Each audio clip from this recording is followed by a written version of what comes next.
जैन बच्चों, इस समय आप लोग महामना इंस्टीट्यूट के यूट्यूब चैनल से जुड़े हुए हैं और इस चैनल में मैं आप सबका स्वागत करता हूं। आज हम लोग class 9th mathematics Hindi medium NCERT book के 13th चैप्टर पृष्ठीय क्षेत्रफल और आयतन यानी सरफेस एरिया एंड वॉल्यूम के क्वेश्चन नंबर 1 को देखेंगे। लेकिन इसके पहले हम लोग देखें कि यहाँ पर हम लोग गोले का अध्ययन करना है, गोले का आयतन ज्ञात करना है। देखिए, हम मान लेते हैं कि यह गोला है और देखें गोला 3 डायमेंशनल होता है, वृत्त जो होता है 2 डायमेंशनल होता है और गोला जो होता है गेंद के जैसा होता है। गेंद में लंबाई भी होती है, चौड़ाई भी होती है, मोटाई भी होती है। अगर इस गोले की त्रिज्या स्मॉल r हो तो गोले का आयतन यानी volume v is equal to होता है 4/3 पाई r क्यूब। ये गोले का आयतन ज्ञात करने का फार्मूला है और इसी से संबंधित जितने भी क्वेश्चन होंगे सभी क्वेश्चन हम लोगों को पढ़ने हैं। हम देखेंगे प्रश्नावली 13.8 जब तक अन्यथा न कहा जाए पाई के जगह पे 22/7 लीजिए। और पहला क्वेश्चन आप देखिए क्या कहा जा रहा है, गोले का आयतन ज्ञात कीजिए। आयतन ज्ञात करना है, जबकि फर्स्ट में दिया हुआ है त्रिज्या r की वैल्यू दी गई है 7 सेंटीमीटर। तो चलिए हम आयतन निकालते हैं। Formula v is equal to 4/3 pi के जगह पे 22/7 और r क्यूब हो जाएगा। r है 7 तो 7 का क्यूब 7 × 7 × 7 हो जाएगा। तो अब हम जो है यहाँ से कट कर सकते हैं, 7 से 7 कैंसिल हो जाएगा और फिर हो जाएगा v इज इक्वल टू, ज़रा देखिए 4 का अगर हम 22 में मल्टीप्लाई कर दें तो ये हो जाएगा आपका 88 और 7 में 7 का मल्टीप्लाई कर देंगे तो ये हो जाएगा आपका 49 और नीचे हो जाएगा 3। अब इनका हम गुणा कर लें तो त्रिज्या सेंटीमीटर में है तो आयतन जो होगा वो सेंटीमीटर क्यूब में हो जाएगा। अब इसी तरह से इसका सेकंड पार्ट हमें करना है।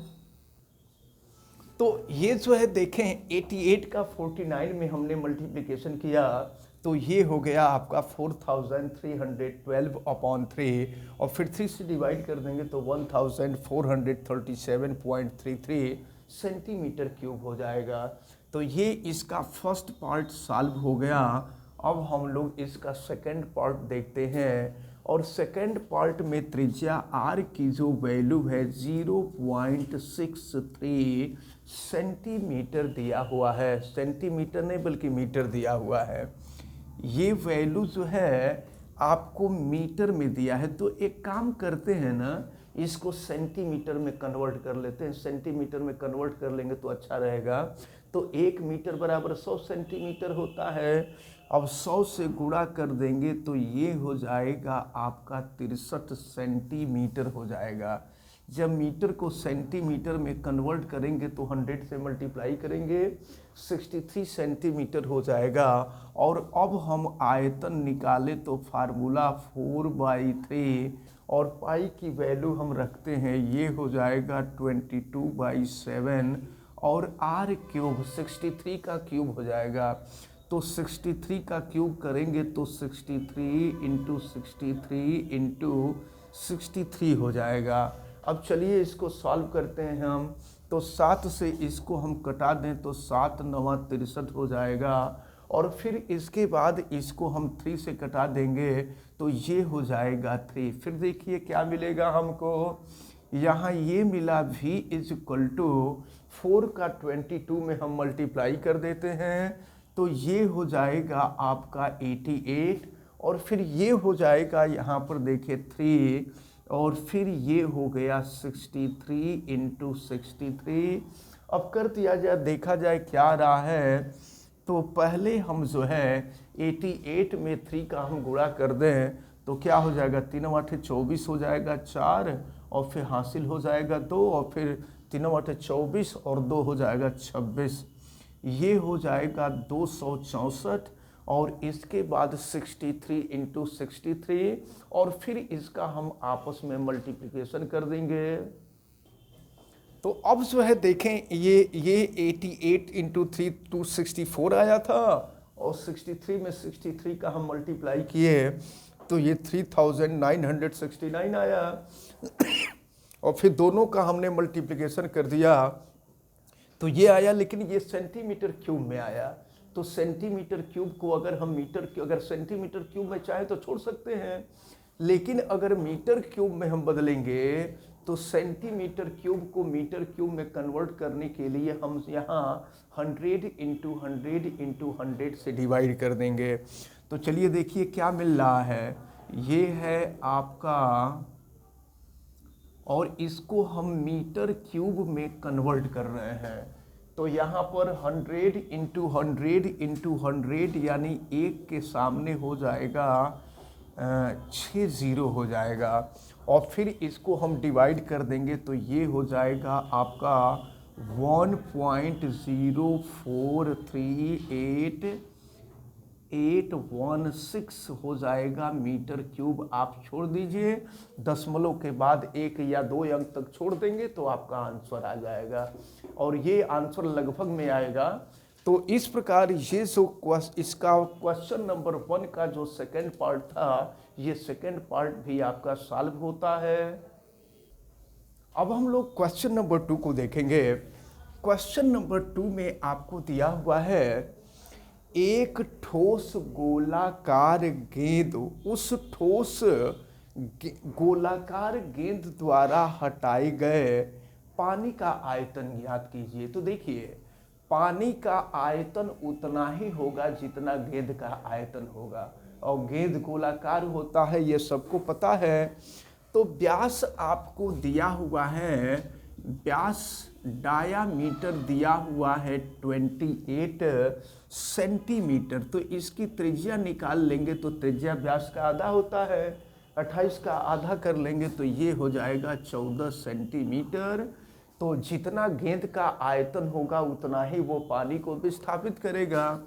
तो V इज इक्वल टू 4/3, हम सीधे फार्मूले पर रख लेते हैं, पाई की वैल्यू रख लेते हैं 22/7, और फिर R का क्यूब हो जाएगा, R है 14, तो 14 इंटू 14 इंटू 14, फिर आप कटा दीजिए 7 से, तो 7 से कटा देंगे तो ये हो जाएगा 7 दूना 14, और फिर जानते हैं क्या हो जाएगा, ये देखिए यहाँ पर 4 में 2 का गुणा कर देंगे तो 8 हो जाएगा, और 8 का हम 22 में गुणा कर दें तो ये 8 दूना 16 हो गया, फिर 8 दूना 16 और 1 17 176 हो जाएगा, और फिर 14 इंटू 14 करेंगे तो 196 हो जाएगा। अब इन दोनों का हम गुणा कर लेंगे तो जितना आएगा ये गेंद का आयतन होगा, और जितना गेंद का आयतन होगा उसके द्वारा हटाए गए पानी का आयतन भी उतना ही होगा।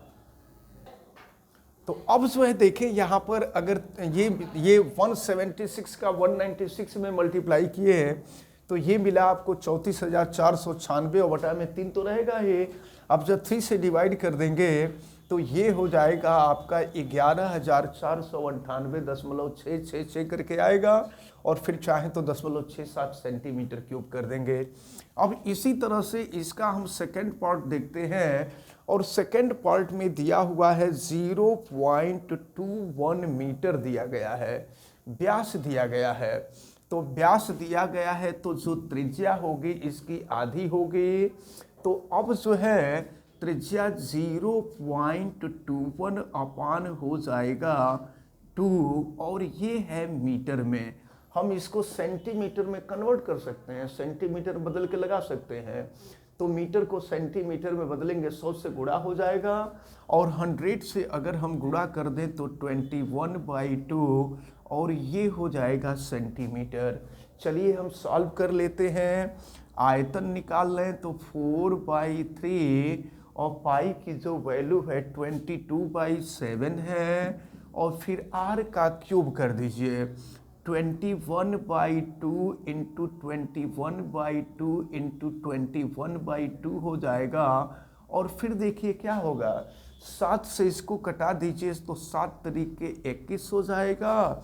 और 2 से कटाइए, देखिए 2 से कटाएंगे तो 2 दूना 4, और फिर इस 2 से ये 2 कैंसिल हो जाएगा, और फिर 2 से इसको कटा देंगे तो ये हो जाएगा आपका 11।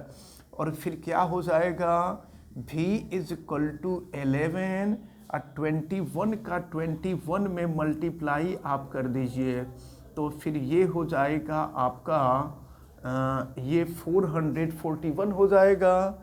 तो ये हो गया 441 और नीचे हो जाएगा 3।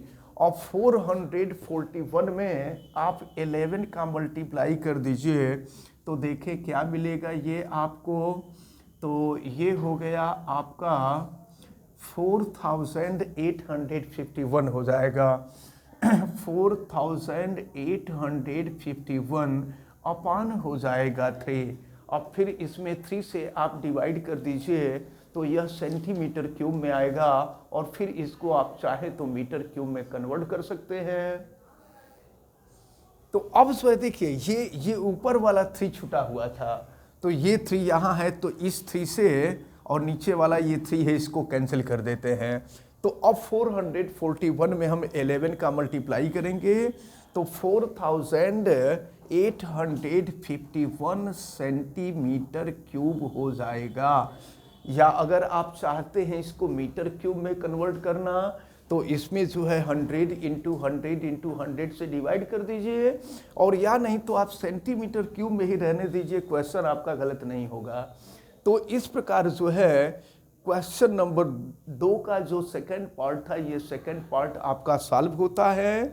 और इस प्रकार आपने देखा कि क्वेश्चन नंबर 1 में भी 2 पार्ट थे, क्वेश्चन नंबर 2 में भी 2 पार्ट थे, और इस प्रकार ये जो दोनों क्वेश्चन हैं आपको हमें उम्मीद है कि बहुत अच्छी तरह से समझ में आए होंगे। आप वीडियो को लाइक ज़रूर कीजिएगा, और अगर आप चैनल पे नए हैं तो चैनल को सब्सक्राइब भी कर लीजिए, बेल आइकन को भी प्रेस करें। और अगर किसी प्रकार की कोई दिक्कत समझ में आती है तो आप हमें कमेंट करके ज़रूर बतावें, और वीडियो को मैक्सिमम स्टूडेंट तक शेयर करें। आप सभी लोगों का बहुत बहुत धन्यवाद। जय हिंद।